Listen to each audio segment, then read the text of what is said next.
Ladies and gentlemen, podcasting since 2005.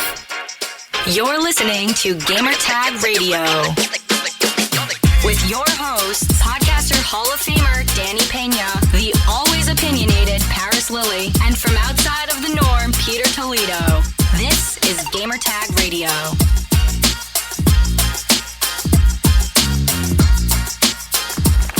Welcome to an emergency podcast episode here.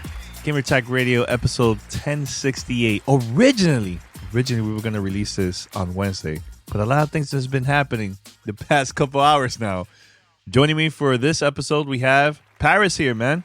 Hey, what's going on, man? This is a hilarious podcast we're about to do after what we just did with Jeff. This is too funny, man. This is too funny, man. And for those who are listening, my name is Danny. And I just want to say, wow, what a crazy couple hours. So let me explain what happened. So yesterday, around 3 o'clock or so, we recorded an interview with Jeff Grubb from VentureBeat. We talked a lot about prices for Xbox, for PlayStation, even a little bit about Nintendo, what type of games are going to come out. Great conversation. It was like a good, 30-something minutes, right, Paris? Something like that? Mm-hmm. So I was like, posted a tweet. We're gonna put this up on Wednesday. Stay tuned. So last night, I was busy doing my own thing, and I'm getting calls, I'm getting texts, tweets, and I'm ignoring my phone. Then I call Paris, and Paris goes, Have you seen Twitter lately? I go, no. He goes, Xbox Series S officially got leaked, price, and everything. So I looked online, saw the price. We're going to talk about this in a few minutes. Then, a couple hours later, more images, more videos coming out. Then Windows Central talked about Xbox Series X, Series S, the prices, and the dates, and a couple other things. I was like, I couldn't even sleep last night, Paris. Then a couple hours after that, Paris, an official trailer came out too. I'm like, okay, I can't sleep. What's going on, man?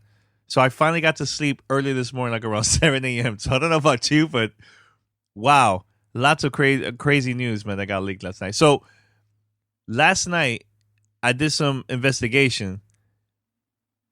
This was not a planned leak. Because I know a lot of people have been saying this online that, man, this was all set up.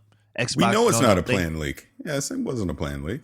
Yeah, but a lot of people think it was. I'm like, no, it's not, man. It's not. This was somebody completely messed up or something happened behind the scenes that it just got out, But just want to say that real quick. So, Paris, your thoughts about your reaction, everything, because I know this is an emergency podcast. We'll go from there. Well, first and foremost, leaks suck. And this was not a mistake. This wasn't an accident. Someone maliciously undercut whatever Xbox plans were for their reveal. So that stinks. That sucks.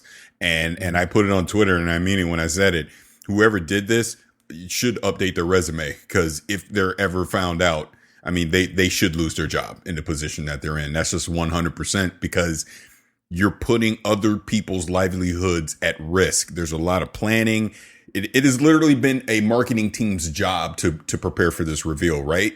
And then you just ruined it over a holiday in the middle of the night, and you got people scrambling, trying to, all right, Xbox had to come out and confirm it. People we know obviously work on a social media team up in the middle of the night, posting stuff and all that. It sucks. It sucks because clearly they had a plan they wanted to do. The fact that one Series S video is out there, I mean, it literally is showing whatever sizzle reel they were going to have during their reveal is out there now. None of this was planned. So that absolutely sucks. Now, with all that said, yes, now that we know Xbox has confirmed at least the S and the price for the S, this is good. This is good. I've been very skeptical of Lockhart for years at this point, right? We've gone back and forth on it. I was really against it at one point. I started to come around on it because I started to see what Xbox was doing. And this pretty much confirms it at this point, that we are getting a 1440p Series X for all intents and purposes, right? This S will do everything that the X is doing, but at 1440p. So if you don't care about 4K and you play at 1080p or 1440p, you're still going to be able to have the high frames. You're still going to get ray tracing. You're going to get the fast load times from the SSD. It will do some 4K upscaling, it said. So obviously we'll get more information on that when the proper reveal comes out. But at that price point, which, you know, we've speculated for a while, it makes sense. It's good. This is a good option. And like we've said, as long as they properly message it to the consumer base, honestly, this will outsell the Series X this holiday. Oh yeah, the S will, because of the cheaper price. It does everything that gamers care that it want to do. The only gotcha with this is that it's a 512 gigabyte SSD drive in there, not a terabyte. So yeah, you're not going to be able to put a bunch of games on there. Obviously, you'll be able to upgrade it, I would assume. But what does that look like? What is the cost associated with that? But as just a entry point into quote unquote next gen gaming for $299, I think this is a great value. Yeah, it doesn't have the disk drive. It's all digital. I get it. But clearly they're pushing Game Pass. They want you to invest into that anyways. I get all my games digital now anyways. So not having a disc isn't really a big deal to me personally. I know it will be to some people, but I think this is a good price. I think the feature set on it looks good. Again, it's doing exactly what the Series X is doing, just not at 4K. And I think it looks like a really good value for sure. A couple things. So this is the same price as the Nintendo Switch. Yes. Think about that, right? The Nintendo Switch, you get less of space on that device, and people are very happy with the device. So I personally think, Parris, yes, to us, is very low, but I think, like you said, as an entry point, just to getting into the Xbox ecosystem, Game Pass, and play all the games, I think it's gonna be fine. If you want to upgrade, it's optional. It's not something that you really need to do, you know. So same thing with the Nintendo Switch, right? Another thing is this console also costs $249 at the UK. So I'm reading the tweets from everybody from the UK, and they're like, my God, this is cheap. And this is coming from the official Xbox account, UK, posted that actually in the middle of the night last night. So also another thing that I need to mention, which is this is a very important move from Xbox, because yes, $299 is cheap. And the rumor that Xbox Series X is $499, but there is a financing option that you could do. Get Xbox All Access. You'll get Xbox Series S for $299 at retail, but you could pay $25 per month, and you get Xbox Game Pass Ultimate and all included in there. Also, Project X Cloud, all that, right? Also, for the Xbox Series X, which rumored is not still confirmed from Xbox, $499. This one you could pay $35 a month, and you'll get also Xbox All Access, the same exact thing as the other option, Xbox Game Pass Ultimate, Project X Cloud, etc. So from that, Parris, I think either way, this is a win-win, man, for gamers, because it's cheap. You have also a cheaper option because everybody's been doing it with phones, pay monthly, and you get all this, man. Now, the question that I have for you, yes, you get Xbox Series S for $299, but do you think we will see Xbox Game Pass Ultimate included in there for maybe a month, maybe 3 months in there, or what? I've said that for a while. I think both of them, the X and the S, at a minimum, should give you 3 months of Game Pass in the box, because it's just a nice entry point. Like it's the new pack-in game, right? It replaces that. It allows you to get 3 months to play whatever's on Game Pass, decide if it's something you want to invest in long term. It's a smart marketing tool for them. So I'm not going to say I'll be disappointed if it's not there, but it just makes sense if it would be, you know?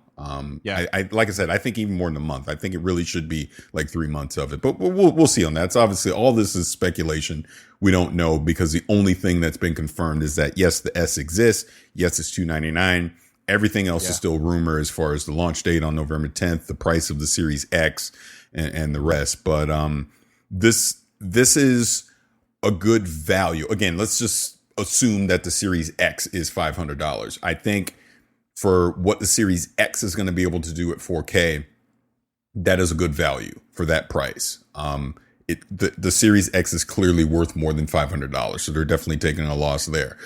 Even if you look at what the S is doing at $299, that is worth more than $300 as well, being a 1440p device that is going to, as an example, and this is where now I understand why they're getting away from the One X, because as an example, let's just take Destiny 2.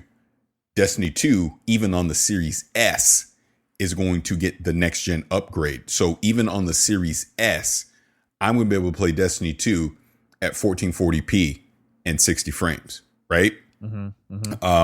Even when Halo Infinite comes out, it's at 1440p, but I'm getting ray tracing. So you're getting next gen features even on the S that you will get on the X. So I'm getting it now. I'm understanding why they did what they did, why they're retiring the One X, because this is the One X replacement. The Series S is the One X replacement for all intents and purposes, right?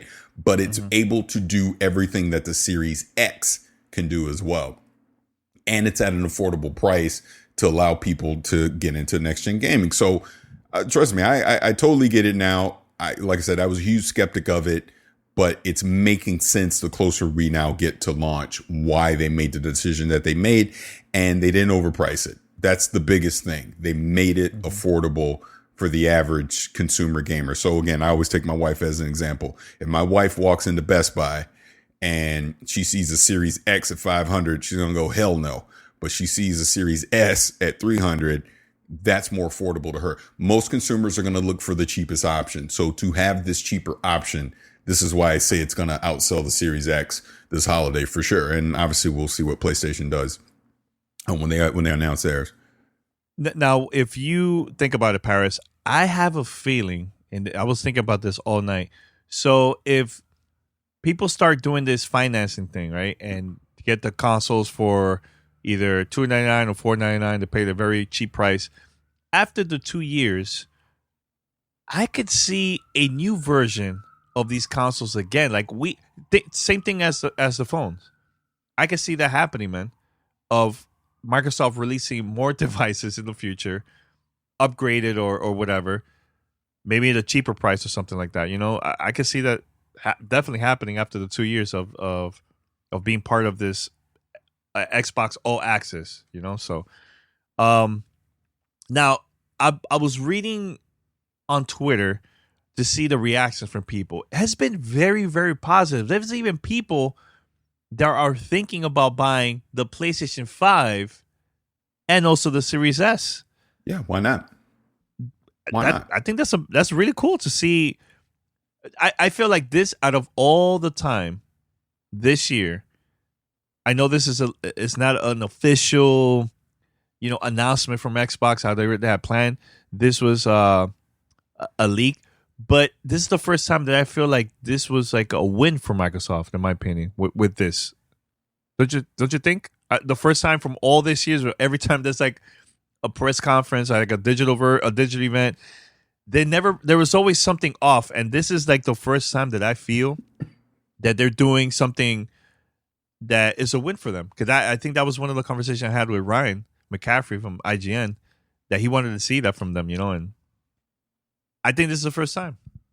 Well, yeah, I mean, they clearly learned to not make the same mistake that they made in 2013 and overprice the console for what it is. Like I said, both feel like a fair price. 500 and 300 feels like a fair price for what both boxes are going to be able to do, right? So I think from that standpoint, it is consumer friendly.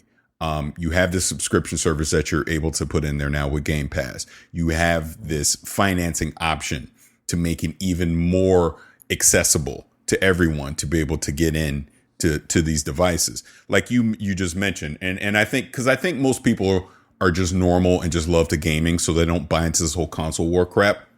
Yeah. So the fact that you're already seeing people saying, hey, I could go get a PlayStation 5. Again, we're just pretending at this point. Let's just say a PlayStation 5 is $500 as well.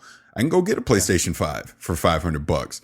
Oh, wow. I could go get a Series S for $300, and now I have both. I can enjoy the benefits of both for what is combined a reasonable price point. You know what I'm saying? So yeah, this is what it's all about. I mean, look, obviously Xbox is trying to make their money. PlayStation is going to try and make their money. Nintendo is going to try and do their things. But as gamers, we just want access to everything. So to have an option from one of them that is a value proposition that's going to give you everything that you would want out of the gaming, except maybe the resolution isn't as high. And even that, they're potentially going to upscale it. Why not? Why not? I'll say it again because I'm trying to talk this into existence. I want to get Jason Ronald on this podcast because I'm so fascinated to talk about the X and the S and the philosophy and why they made the decisions that they made at a hardware level, you know, for the next generation. Because like I said, now it's starting to make more sense. Well, look, we've joked about it forever, but it's true. It's choice. Choose. Choose whatever the hell you want. I mean, that's really what it comes down to. You get it S if 4K isn't that big of a deal to you. And we know even as a PC gamer, a lot of people would rather just play at 1440p. So why not have that option on console as well? Now you have the choice, and it's cheap as hell to be able to do it. But if you want to be someone like me who just wants to have the biggest and the best of everything that the technology can offer, that's what the Series X is for. And you can go do that too. So, and even that at 500, at the enthusiast level, 500 is an affordable price as well. Dude, look, we can sit here and complain about, oh, there ain't enough games at launch and all that. But the hardware itself, what these consoles are going to be able to do going into this next generation of gaming, honestly, both companies have learned from their mistakes of 2013, because that's why you saw a 1X and a PS4 Pro halfway through, because they're what they should have been in 2013. And I think both of them got it right now, because you're going to have high frames per second, like 60 frames per second is about to become the standard, right? Even some games are going to do 120 frames per second, right? Ray tracing is going to become pretty much a standard on console. So the fast load times with the SSD, we talked about that last week with the NVIDIA stuff. But when you combine all this together, gaming's about to take a leap. We're about to take a leap with gaming. We're about to start seeing some stuff that we've never seen before from gaming. Maybe not this holiday, but by next holiday, absolutely, you're going to truly start to see games take advantage of this technology. And it's exciting, man. And it's affordable. That's the biggest thing out of all of this. You know, like I said, I was getting a bad feeling about the price, but it's clear at least Microsoft realizes they can't overprice this stuff. They made it affordable on both the high end and the low end. And, you know, you get to choose what you want to do. So it's great. We all win, I think. Mm-hmm. And here's a tweet from Marty. You know Marty from Xbox? He's the global product marketing for Xbox. Do you know who he is? No, I do not. Okay, well, he wrote this. He tweeted this, actually. He goes, if you think announcing a next-gen console in the middle of the night due to leaks is wild, just imagine what else we have cooking. And he put an emoji with a wink. So they have other stuff planned. Yeah. Edinburgh, Jez over at Windows Central, because he's known about a lot of this stuff. Clearly, he's had inside sources, but he's been respectful and not been leaking them, wink, wink. But he has been hinting at a third SKU called Edinburgh. What is that? We don't know. Is it a all digital Series X for even cheaper price? Is it a quote unquote Project X Cloud bot? Who knows? We don't know. We have no idea what it is. So that's going to be interesting to see as well what that is. I'll say this, because again, we're in complete speculation mode. And I also have breaking news as well. I'll jump into that in a second, but we're in complete speculation mode, so don't take any of this serious. If there was a all digital Series X, and let's just say that one was $450, sign me up. I honestly would rather just have that. I don't need the disc, so I would love to see an all digital Series X to match what they're doing with the S. But who knows? Again, that's pure speculation. Now, breaking news. Okay. Wario64 on Twitter, who is very reputable. So when he says something, believe it. PlayStation 5 pre-orders start Thursday, September 10th. Huh. It's all about to go down. It's all going down. No price. Now he's posting about some 24K gold, rose gold thing or something that's ridiculously priced. So don't believe that. But if they're going to do that pre-order, that means the regular PlayStation 4 is going on pre-order as well. But obviously we still don't know the price yet. But September 10th, it looks like. It's gonna go crazy, man, this week, man. Yeah. So this seems to be the week. This seems to be the week. I would fully imagine we get the full Xbox reveal this week and they start pre-orders as well. Just makes sense. What you think of the design for the Series S before we move on? It's fine. It just seems like a refined version of the One S. And obviously, with the upgraded hardware that's in there, a little more venting for the cooling. So that's why you're seeing that big, that circle vent on the side of it. But it's fine. It's fine. I think it looks fine. No issues. Yeah. It looks like it says that nearly 60% smaller than the Xbox Series X. Mm-hmm. And this is the smallest Xbox console ever made. Yeah. Now, I can say this because I'm thinking ahead. Again, I want to be crystal clear. I plan on owning all the consoles at some point, but since we're specifically talking about Xbox here, I see a scenario where I get the One X. Excuse me, I said the One X, the Series X. I know it's so many. The Series X, that'll go out in the family room on the big TV, right? Uh-huh. My son, he currently plays on a One X in the quote unquote game room. I see that getting retired. And I put a Series S in there. So now we're taking advantage on both TVs with the next gen hardware, the faster load times and all that. He doesn't really care about 4K. He just cares about playing Fortnite more than anything, right? But now, excuse me. But now, potentially, if let's say Fortnite gets a quote unquote next gen upgrade and you can play at 60 frames per second in Fortnite, now we can do that on the Series S on his TV. You see what I'm saying? So it's like I do see a scenario starting to get rid of the Xbox Ones because I have two Xbox One X's now. I definitely see a reason now to say, all right, I'm gonna get rid of both of those and I'll upgrade to the next gen ones. But I don't need a Series X for both. I'll get a Series X for the big TV. He can get a Series S on his because he's a kid anyways, and he don't pay no bills, so he don't get the bigger one anyways. But I can see that scenario happening now. And here's another thing we haven't even talked about. I could easily see GameSpot or other retailers where they could say, hey, let's do a trade-in. Trade in your Xbox One X, and you get the Series S or the X for cheaper. That's also 100%. You're going to see that. You're definitely going to see that. I would imagine, obviously, I always screw it up. GameStop is going GameStop. Yes. Stop. I said Spot. Yeah, I know. I screwed that up. But GameStop, I'm sure they're going to have some trade-in deals on the old consoles. I could even imagine Best Buy or Amazon doing some stuff as well. But yeah, man, I think we're going to start to see all this stuff roll out. And, hey, look, it's crazy that we're in September and we're just now getting prices. But hey, we still got a couple months. So people still have a little time to be able to make a decision on what they want to do. So yeah. Now, stuff. I don't want to turn this into the console war or anything like that. But I want to think like, hold on a second. Sorry. So I've been thinking, what either though, look, no matter what happens with Sony, once Sony announces the price, it's gonna sell like crazy. That's 100%. That's gonna happen. But do you think Sony was very surprised about that $299 price point? No, because it just feels like this has been the worst kept secret ever. So I would think at this point that S coming in at $299 isn't a shock at all.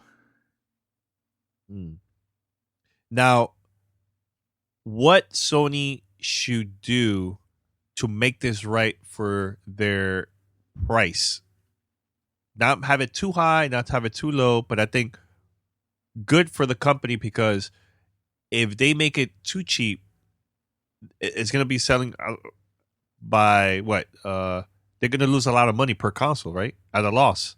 So, what you think will be the right price for the digital version and the hard drive, the disc drive version? I will just for go. PlayStation 5. I will just because we're playing the Jeff interview, right? Yeah, we're gonna play that. Yeah. So people will hear exactly what I said when we had Jeff on. I still stick with that. I think $450 makes sense for that all digital, and then you do, $500 to $550 for the disc based version. I will still contend if it was $399 for that all digital, they'd have said it already, because that is the sweet spot price for a PlayStation. Maybe they shock us. Maybe they shock the world, and it is $399. I'll tell you this: if it is, yeah, it's great what Xbox is doing, but that won't sway anyone's decision that was already leaning PlayStation 5 if it's $399. The only way people might second guess getting a PlayStation 5 is they overprice it. And to overprice it, in my opinion, you got to get up in that $600 territory, which they won't do. Clearly they won't do. I don't see them. Like, it's interesting. I will say this. If the rumors are true that the Series X is $500, it's going to be hard to justify buying that disc version of a PlayStation 5 if it's more than $500. You know what I'm saying? I would hope at a minimum the discless for Jesus, they're all digital versions. It's too many acronyms. They're all digital version of the PlayStation 5 at its highest is $500. But I think it'll be less. I do. I think they will at least try to slightly undercut whatever the Series X will be, just for the fact that gives people more incentive to stick with PlayStation. But we'll see. We'll see. Clearly, we're about to find out real soon. Now, what are the chances of, because we noticed that Xbox hasn't confirmed the price for the Series X. Is it possible that whatever Sony announces for the PlayStation 5, could it possible that we're going to see Xbox matching the price? I don't think they need to, in the sense that this is why the Series S exists in the first place. That's your low cost option. They've shown you from the spec. Again, it goes back to what we've been saying all the time. If you care that much about 4K and the premium price, a Series X at $500 is worth the cost. So you price it at that, and then you say, if you don't want to spend that, that's why we have a Series S, and that's undercutting whatever the PlayStation 5 is going to be anyways. Mm-hmm. So no, I think Microsoft at this point just confidently comes out and says $499 and $299, and then PlayStation will fall somewhere in the middle of that, and we'll just go from there. And then, as it should, it'll just come down to the games on where you want to play. Yep. If you can't have both. Yep. That's what I think. Yeah. Look, either way, whatever, if you're thinking about buying Xbox or PlayStation or even Nintendo, look, today or even this week is one of the best time for us as a gamer, because now we have a lot of options. We're heading now towards the next gen era now for the next consoles for us, right? And this is fun. This is a lot of fun. We've been having a great time all this year, even during the whole pandemic time here worldwide, but we still been having a great time just talking about everything about games and talking about all the announcements all summer long, and now with this, like, I don't know, Paris, like I'm in a good mood because of this, man. And I can't wait for the future, man. I think it's gonna be awesome, man, and I can't wait to start testing these devices out once it's officially out. It's gonna be a lot of fun, man. Yeah, no, I agree. And that's the thing. We're at a point now where, hey, you can just be a gamer. Let's just have fun, get whatever the hell you want and enjoy it. And I feel like we're not going to be getting ripped off. That's the biggest thing about this. No matter which one you choose, I don't feel like it's a ripoff. I feel like it's being priced accordingly and it's being priced fair from the Xbox side. And I fully expect the same from the PlayStation side. So again, as gamers, we're the ones that win, and then we can all roll into next gen and enjoy all the features on these next gen consoles. Yeah, and Cyberpunk 2077 is coming out. How many days Paris left? How many days? As we're recording this, it's 73 days. Oh, man. That's big. No, I take that back. It's 72 days. 72. Yes. Okay. All right. All right, so we're going to play this interview with Jeff. Had fun. Got the listeners, please have fun with this. We were talking, and at least you know what happened hours before this leak came out. We were having this conversation, right?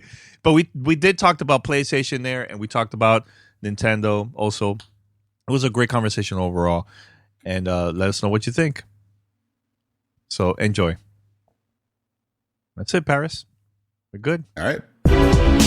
Send us your feedback or questions. Give us a call at 786-273-7GTR. Email us at fanmail@gamertagradio.com or leave a message on speakpipe.com/gamertagradio. All right, so we're live here at Gamer Tag Radio, episode 1068, and I have here Paris. What's going on, Paris? Hey, what is going on, man? How you doing? Everything's good, man. We have a special guest here. Yes, we do. We have from Venture Beat. We have Jeff Grubb, man. Jeff, how you doing, man? I'm doing pretty good, man. I'm glad to be here. I'm surprised there haven't been no posts of new calendars because you're always posting, for the past couple months now, for the whole summer. I'm taking a break now. I'll probably bring it back, but I wanted to let it go for now that the opening night live thing happened for Gamescom. I'm like, that could be the end of the summer thing, and then if we need to bring it back, we'll bring it back. But yeah, it's been a few weeks now since I posted one. How's it looking for September? How's it looking? I think people are expecting events still. People are like they'll message me on Twitter, or they'll DM me and they'll say, "Hey man, when's the Sony thing happening?" And I'll be like, "Why do you think there's a Sony thing happening?" Like this, I know that people are expecting this teardown, but people are expecting events still. I'm not sure if we're going to get many more quote unquote events. I think we're going to get YouTube videos and blog posts and stuff like that. Things that can be posted quickly at a moment's notice as these companies decide how they're going to actually roll this thing out. So, September's got that next Ubisoft thing. There's a few other things. There should be some fun stuff at that Ubisoft thing. But other than that, I would just be on your toes is my thing. There might be another Nintendo thing as well. And I finally do expect Xbox Series S to get announced this month. It's been pushed off again and again, but I do expect that to happen this month now. So let's cut straight to the chase on this. And first and foremost, thank you for coming on. I really appreciate all the work that you do and just everything I see online coming from you, breaking a lot of this stuff. But when we talk about PlayStation and we talk about Xbox, like you just mentioned, the Series S, we're still waiting on that to be officially be revealed. So what's your opinion with this whole price thing? Is it strictly a game of chicken where they want to see who's going to announce the price first? Is it a combination of COVID and there's production issues, things like that? What from what you understand, what do you think's holding this back? I mean, we're literally recording this on Labor Day in September, so we're way behind traditional timelines.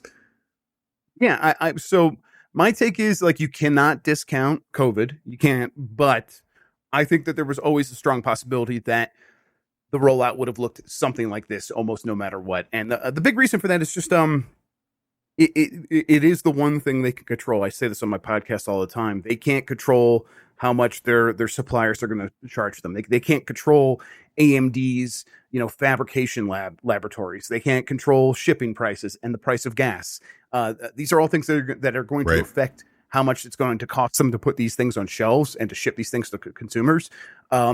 So if you're in a battle with one other company and you're looking around for things you can control, the list is very, very short, and it really is just one thing. It's that price, because these things got locked into place years ago in terms of what they're actually going to have on the inside, and how much they are going to end up costing is all determined by that stuff. So if you need to have some wiggle room in order to compete with someone else, you're going to hold on to every last thing, and that means price. And we've seen this with funny enough, with AMD and Nvidia got into kind of a little scrap. I think last year when it came down to who was going to price their 1080p 1440p cards at a more competitive price, and they waited the last minute. They waited. Then AMD came out with a price. Nvidia came out with a price that was pretty much matching them, and then AMD came right back and undercut them. So like they waited as long as they could, and then finally they went with a little bit of a gambit, and it worked out. And AMD did undercut them, and everyone's like, "Oh, it's they called it they got you baited," was the thing that was a big headline back then. And I think both these companies realize, looking around, that they have to sort of be wary, at least, that the other one's planning something like that. They are trying their best to make sure that doesn't happen to them. So, I mean. Do I expect us to go into October still not knowing the price? At this point, maybe. I don't know. It's really weird, but maybe. Man, wow. October? That's pushing it a little bit too close, though. I know, but people have started pointing this out. iPhone gets announced 10 days later. It's shipping or whatever, and we could see something similar here. I don't know if it'll cut that close. Apple is its own beast. But Nintendo announced the Switch price and then 50 days later shipped it. So, and we're getting pretty close to that. I think that like the 50-day window is going to start here any week now for these two consoles. So I guess I do still in my gut expect it to happen here in September. But man, I wouldn't bet on it anymore. It's just too up. It's too up in the air. They could really do anything. So we'll see. Well, so let me ask you. Let me ask you this, because regardless of when they get announced, I'm at the point where I'm just expecting sticker shock with both of them. I contend that if PlayStation could have that all digital PS5 at $399, they would have said it already, because they know that price point sells no matter what. So, yes. I also think on the flip side, when I look at the Series X, yes, the technology wise, it is going to be superior to what the PlayStation 5 is, but there's no way they could charge $600 for it. But then I'm starting to second guess even that, thinking, I mean, don't you think if it was $500, the same logic, right? At this point, if these consoles were definitely 100% without a doubt, like they know the price and it's going to be $500, they would have told us by now. I feel like, it's getting like. If it's not $500, like I think most people have accepted now that it could be $500 for both these systems, and if most people have accepted it, why not start getting those pre-orders on the book while people are have already become willing to accept that price? Yes, I'm expecting sticker shock too, because we don't know still. The only reason we wouldn't know is if they really both want $600. And I think if you look at it, they both absolutely want to sell these consoles for $600. Does that mean they'll be $600? I don't know. I don't necessarily think so. I think that they both want to compete, and whoever comes out first and announces $500, the other one will match. But if the first one comes out and announces $600, the other one's seriously going to consider going at $600 as well. Because these systems are expensive to make for both companies. They easily, $500. I don't think either one would be making money. I think they'd be losing money at that price. So yeah. I feel, yes, I really do feel that if it was $500 for sure, we definitely would have known by now. What about a system like the Series S that hasn't been officially announced yet? Do you think that's going to be expensive too? It's got to be significantly less expensive. I think the price that gets thrown around for that a lot is $300, and I think that would be a great price. If they can hit $300 with that, that's huge. I'm not necessarily confident that they will. I think that could come out at $400 and be like, okay, that's not quite as exciting, but still, it's at that right price. But if Xbox Series X is coming out and it's $600 and this other thing is $400, that's a $200 difference. That's going to be, you can't just price the Series S in a vacuum. You have to be mindful of what it makes the Series X look like. So, right. You could say, the Series X or the Series S is a really good deal at $300. And then there's this other thing that's super powerful, but it's twice as expensive. Well, they're trying to sell that box too. So I hope it's $300, but I don't think it'll be anything over $400 though. That would be wild. If they do that, it's just, why are you even doing this thing? Well, see, that's the whole fascinating thing about all of this to me, because PlayStation is pretty much just sticking to the traditional model for selling a games console, exclusive games, all that. So I don't think there's going to be too many surprises with them. But when I look at Microsoft, they're taking this different approach now. Obviously, the Series S, worst kept secret ever.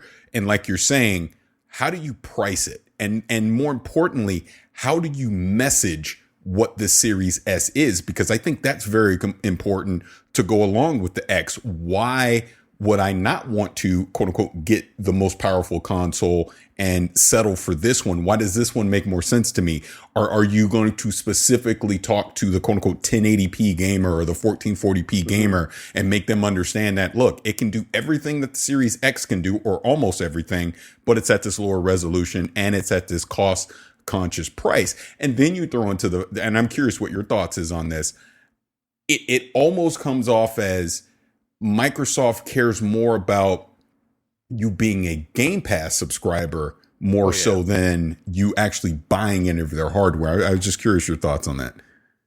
Yeah, I mean, I think it goes without saying now at this point. It is a given that Microsoft's strategy and business model here is the services aspect, and any way that they can get you to be a service subscriber is a win for them. So, but it's more nuanced than that. So people take that to mean like, oh, they don't care about selling the console, and that's not exactly right. If you go, well, I'm not going to buy an Xbox Series X because I already have a really good PC, and isn't that a loss for Microsoft? And like Phil Spencer, if you tell him that, he'll be like, no, I don't care. That's great. If the reason you're not buying an Xbox is because you have a PC and you're just going to get Xbox Game Pass there, you basically already have an Xbox. That's what you're saying there. You already have something to play Xbox games, and it's your PC, and that's what we want.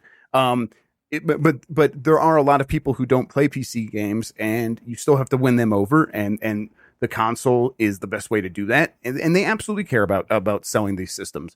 But if you skip out on the system and you find some other way, like if you get a Samsung TV down the line and the Samsung TV has Xbox Game Pass built in with streaming and you can play your games there, again, they're not going to try to sell you a box after that. If you're playing games there regularly, if you're maintaining your subscription and you're engaged, they'll be totally happy as long as that is a good experience for you.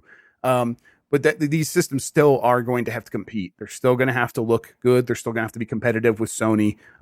This is, Microsoft is not necessarily competing with Sony and Nintendo. They are trying something different, something on their own. But the Xbox Series X and the Xbox Series S is absolutely competing with the PlayStation 5 and the Switch and Xbox and the PlayStation 5 like digital edition. Those things are still happening. So they still have to be mindful of that stuff. Yeah, so I know in a couple of weeks we're going to hear from Xbox about the Tokyo Game Show. And this is more about, not about next gen, but maybe other announcements, maybe to promote Xbox Game Pass. But I feel like if the company is planning to announce the price and the release date, maybe sometime this month, do you think within 2 weeks or so we might hear like an official announcement from them? But more like you were saying earlier, just a YouTube video of maybe Phil Spencer. There was like a picture, I think a week ago, like somebody was filming from the production team, filming Phil Spencer sitting down, which I think that was the video of the official announcement of the price and date of the console. What do you think about that?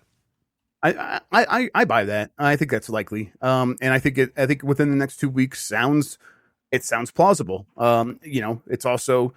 It also could be something completely different. I know they have some other announcements that they've been meaning to make. At this point, I don't know why they wouldn't wrap them all up into one thing. Like, you say, oh, there's some expansion stuff happening to Game Pass. We're making that an even better deal. But also, you care about that as you are buying these new systems. Here's the Xbox Series X. Let's recap what this is. Here's how much it costs when it's available. Oh, that's a big number. Yeah, that's a lot of money. So here's another option. If you are someone who still is gaming on the same TV you've had for the last 5 or 6 years, and it's just fine, and you don't plan to upgrade anytime soon, and money is a huge factor in your decision, well, you don't have to miss out. Here's the Xbox Series S. It's this much money. It's significantly less money. It's going to get you pretty much the same experiences that you would get with an Xbox Series X because you don't have that resolution. And it's coming out, at this date as well, and this price. And just lay out the entire strategy all in one go, all in one video. I totally, in my head, that's how I see it going. Could that still get pushed? It's been pushed repeatedly now. We were expecting this back in June, right? At least the Xbox Series S, and then we were expecting it in August. And they've got reasons to keep pushing it. They don't want to go first. They want Sony to announce the price first, and they've waited this long. And it's like it seems kind of silly now to wait this long, wait for Sony to go first, and then be like, oh, I guess we have to go first now. So exactly, yeah. So I still think it's very likely that Microsoft, Phil Spencer, Xbox might say, no, you know what? Let's just wait. We don't have. It's not like we have Halo coming out now. Why don't we just wait? Why don't we just wait and see, like as long as we possibly can? And that's why I think October is still possible, but we'll see. October, oof.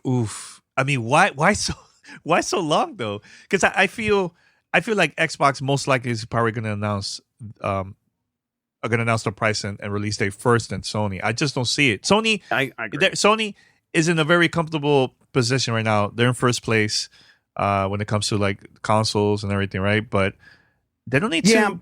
They don't need to do it anytime soon. Sony. So let's unpack that. Let's see like what motivations Sony would have. So Microsoft is very clear that they are not like abandoning the install base they already have. They are trying to continue to bring everyone forward. So it's not like the Xbox One is suddenly going to be dropped off in any way, in any meaningful way. So they are treating this more as a continuation, more as like the upgraded phone model. And there's criticisms with that, but there's also benefits for Microsoft in that it's not necessarily a total reset when you go into a new generation. Sony is very much treating this like a reset generation. So they want to get off to a really fast start. They want to get off to make sure that the PlayStation 5 is ready to go. People know how to buy it, can get it as soon as they want, and try to meet that demand so that there are a ton of PlayStation 5s in the world, so they can start rolling out those really big blockbusters that we all know they're working on, so that they can start recouping some of that investment that they've been making for years. So there is a possibility that Sony might get close enough that they're like, well, we can't wait for these assholes anymore. We have to just go. We just have to do something because we have to start the next generation because we're really relying on that. We have nothing more coming for the PlayStation 4. We're done with that. We have fiscal concerns that are very important to Sony as a corporation as a whole because PlayStation's our most profitable brand and kind of by far. And it's the thing keeping everything going other than financial services. So I could see Sony being like, listen, yeah, sure, we were trying to pull our old thing where we went first or where we went last and undercut everybody. But we are pretty comfortable and we are ahead and we don't really need to actually worry about Microsoft. Yes. We can just do our own thing. And I could see them arguing themselves, kind of convincing themselves into going first because they start feeling pressure from other sides of like, we're just running out of time. All of that said, I still fundamentally agree with you that I think Microsoft ends up going first. They have this other hardware they haven't even talked about yet. They have to start talking about it, I feel like, sooner rather than later. But I don't know. I mean, we've seen Phil Spencer play this game of chicken so far pretty successfully, so maybe he'll just keep at it.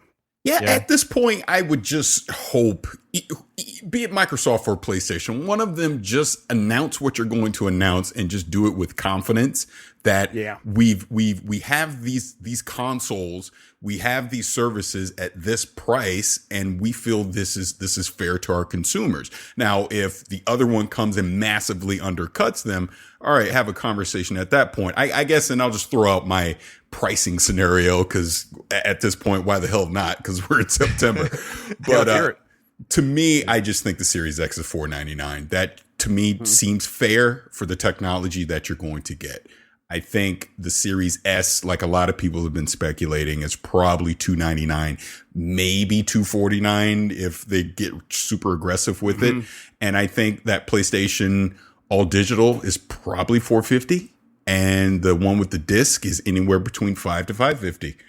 And you just roll with it and just we know the games and go from there. I mean, it just seems that to me makes sense. I don't think anyone gets too upset with that pricing. I think anything that approaches $600, yes, the hardcore people will run out and buy it day one. But I think once you get past that initial wave, that's where you kind of look at 2006 with the PlayStation 3 being at $600 and it's not going to sell as well as it potentially could, not to mention COVID, economies in shambles, et cetera, et cetera. So yeah, that's my 2 cents. I think, I mean, I agree with most of that. I think that, I don't think 600 is necessarily as outlandish as it once was. I think it's much more in the realm of possibility than ever. I think when it comes down to it, I still think it is too much in terms of like whether or not it'll be a long-term wise choice. Clearly, I think there's plenty of people who are going to pay that price if it were to come out, and I think it would actually do pretty well into 2021 and beyond, because especially in these early COVID months where we have so many fewer options for our entertainment budget, people that do have money and they want to spend money on stuff, they're spending $30 on Mulan, and they remember a world where going out to the movies was $100 if you're taking your family or whatever, and so $100 difference between a PlayStation 5 or treating that as the barrier is like, well, I was going to spend $500, but I'm not going to spend $600. Most people are going to be like, man, I got to have this thing actually, so I'm just gonna suck it up and I'll figure out how to pay for it. I think that's actually a much more common mindset than people are willing to admit.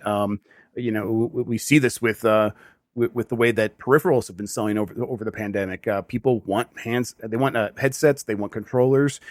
As these things sell out, they're like, well, the only thing that is here is the Xbox Elite controller. Well, I guess I'll get that because I got to have a new controller to play Fortnite with my friends. Like, there's only a $200 headset. That $50 headset I came in to buy isn't here, so I'm just going to get the $200 headset. It's the only thing here. This is happening pretty frequently. This is why a big reason why the industry in the United States has jumped so much over these past couple of months, and it's just because they have money actually sitting there. I know many people have been hurt pretty financially by the pandemic, myself included, for sure. I've taken a pay cut, but people that do have money, it's just sitting there. And when they would used to go spend it on going on trips and going on the Caribbean cruise lines or whatever, or going out to concerts, they're not spending that money now, and it's just sitting there. And a difference between 500 to 600 for them is nothing. They are absolutely going to be ready to pay for that.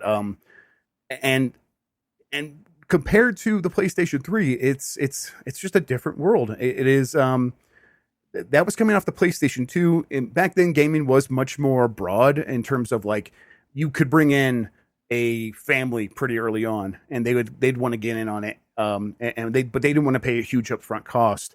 And most of those people have gone to like mobile gaming or maybe even the Switch, and they were never really considering these systems in the first place.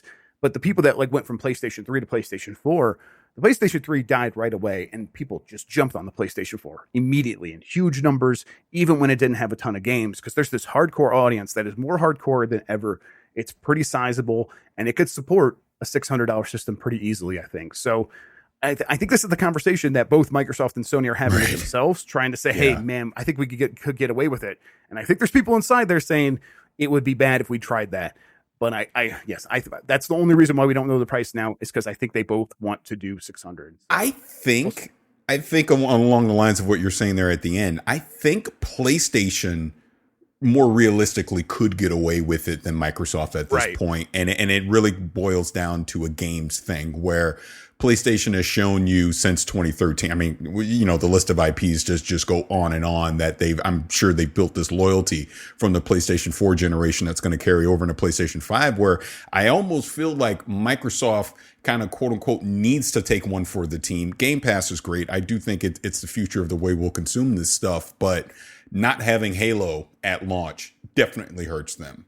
And I'm not seeing what's replacing it. And I'll side note, you absolutely crushed my dreams around the time of the game showcase because you said No Perfect Dark was coming. And I was like, I know, right? What's up with that? Yeah. But the fact that they're still a couple years out before we're going to start to see the Fables of the world, the Avoweds, Everwild, etc., to where they can actually show the fruits of their labor of acquiring all these studios. I almost think, if PlayStation 5 was $600, they could make the argument. Whereas I don't think Series X could do that, because people are going to go, why am I spending $600 and there's nothing here for me to play? And look, we know there's a hardcore audience, but we're saying the overall, average consumer that would go out and pick this thing up compared to the PlayStation. Yeah, I think you're right. I think that is actually the right answer. I still think Microsoft thinks maybe once these systems are out and people see a difference in between the way the Xbox Series X performs and the way the PlayStation 5 performs, and it's like, I think this is actually a scenario that Sony's a little bit afraid of too. They're like, we could probably get away with 600 even if the Xbox Series X is 500. But if like in that first 2 months, if the stories are and you're paying more for the system and Assassin's Creed runs, slightly slower, a difference that most people wouldn't actually notice looking at the screen or whatever. But all things considered, it seems like the Xbox Series X should run games faster. And if people start hearing that sort of thing, I think that Microsoft's gonna be like, well, why wouldn't people want to pay the same price for a better performing system, especially when you consider third-party games tend to actually sell better than all these other games. So I think they still think they might be able to get away with it. In the end, though, I do expect Xbox Series X to be at 500, and then I expect Sony to make a decision based on that. That's probably how it's going to play out. Hey Jeff, but let me ask you this about about Perfect Dark, because I was also you also crushed my dreams too. I was like, oh man, come on, why not? So my question to you is, when will be the right time for Microsoft to finally announce Perfect Dark? Because if there's no events happening anytime soon. Right. So let's clarify one thing first. So that game is probably not exactly Perfect Dark. I forgot to say that. So it's I think the analogy I used is like Apex Legends isn't a Titanfall game, and this game's probably not a Perfect Dark game in the same way. Maybe there's some relation there. Maybe it's just it uses some content.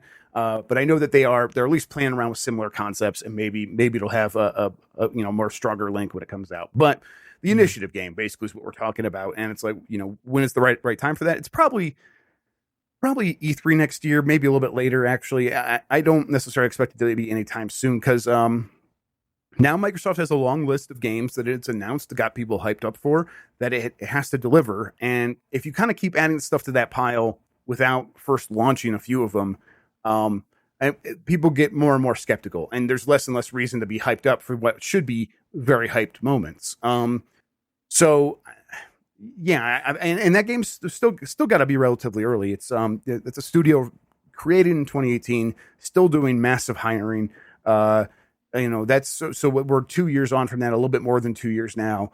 That's not a lot of time for one of these kinds of games. So that game's probably still on track for maybe 2022. And at that point, it's like, well, how early do you have to really show something from that game? At most a year. So maybe sometime in 2021 we finally get a look at it. But again, I think they got to start shipping some stuff first before they can really start talking about what's to come next after that. Yeah, I mean, that's a game that they really do need to hang their hats on, though. This is the kind of game that I think people are waiting to see if Xbox can pull off. So yeah, I wouldn't be surprised if they try to find ways to fast track it, but you can only go so fast with a game like that. Yeah, I'm surprised you didn't say anything about the Game Awards, that maybe they'll show a teaser or something, but I guess not. Yeah, that is possible. I don't there's no exact plans for that. I'm sure that's on the table to just tease it there, to be give people more things to talk about other than the fact that there is no Halo to play. But that's what it would be at most, right? It's just another distraction. And that's, how long does that last? That lasts it lasts a night, really. We talk about it for a night. Everyone talks about it on their podcast that week. Oh, they teased it. And then a week later, we're going right back to hey, they don't have any games that they've released. So what's the deal? So you only get that small bump. And how is it really worth sort of blowing it there when it could have a bigger impact once people are feeling better about the platform as a whole? So we'll see. Now let me ask you this about when we finally got to see the Series X at the Game Awards. I think that was the most talked about thing in it for months, even Hellblade. So why not do it the same exact thing? Was it because of the new console that was different, the conversation? I think so. I mean, because then it was everyone was kind of feeling really good about the way Xbox was approaching things at that point, right? So you show off the hardware, and this is coming off of Game Pass really getting a lot of steam. This is the right after the E3 where Microsoft put a lot of emphasis on we are focusing on Game Pass. We're turning it into a really good deal. We want to be funneling people into Game Pass, and we're going to offer it for $1. Go ahead and transform your 3 years of Xbox Live Gold into Game Pass, and then he's Phil Spencer's being really aggressive about pushing people into doing cross-save and cross-platform stuff, and just being good guy Phil or whatever. So then you go and talk about, all right, now here's our next gen system, and here we're going to show it off to you. Here's a trailer and stuff to get excited. That's like when you're in that sort of like a high state, it's really easy to like actually pull that off, be like, get people excited for something coming in the future 4 months at a time. When Mhm. you are at a much lower echelon of excitement because of delays and difficulties, and all the other games you've announced are clearly still months, if not years away, nothing really in this launch window, to then announce another game in that window that is still years away, people are going to be a little bit less willing to accept that, I think. I Now, can what? go ahead, Very Dan. quick. So why? I'm changing the conversation with different console now, but why do you think Nintendo is going to have something this month? Because it seems like Mario 35th anniversary, the Mario 3D game, 3D All Stars. I think that's like so far the biggest game for Nintendo this holiday. I don't see anything else. Why do you think they have something else coming up? Just based on what I've heard, there are games that I know are supposed to be announced in a direct like event, and they haven't been announced yet. And the time frame I always heard for them was later this month. So that's mostly where that comes from. But also like that might just be a partner showcase, right? Or maybe a mini direct. I guess there's a possibility it could be slightly broader. Nintendo doesn't have anything for November is another thing. Like, yeah, they've announced Super Mario 3D All Stars for this month. It comes out in 2 weeks, not even now. Mm-hmm.